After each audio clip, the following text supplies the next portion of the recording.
पटेल ही नहीं, इस शख्सियत ने भी देश की अखंडता को एक रखने में निभाई थी बड़ी भूमिका।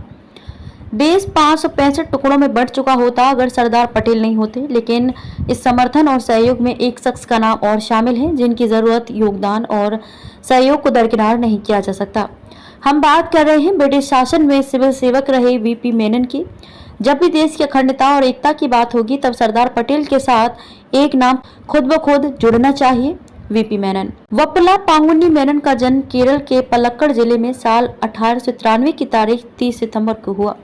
एक शख्सियत जो यूं तो सरकारी दरवाजे पर एक मामूली क्लर्क तक सीमित था, लेकिन बुद्धि इतनी तीक्ष्ण थी कि उनके द्वारा सुझाई गई रणनीतियां हमेशा अव्वल दर्जे की होती। यही कारण था कि उन्होंने सीधा क्लर्क से ब्रिटिश शासन के प्रशासन में एक अधिकारी की जगह बना ली थी, जो बाद में वायसरायों और कद्दावर राजनीतिज्ञों के विश्वास पात्रों में गिने जाने लगे थे। पिता पेशे से एक स्कूल के हेडमास्टर थे और 12 भाई बहनों में सबसे बड़े थे। कोयला खदानों में भी किया काम।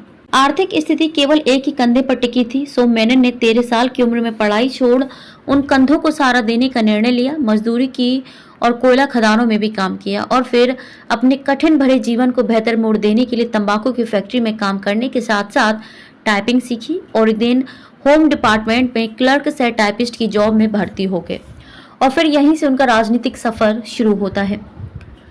रजवाड़ों को मिलाने में भूमिका। जब देश आजाद हुआ तो देश के भीतर मौजूद 565 रियासतें भी आजाद हुई।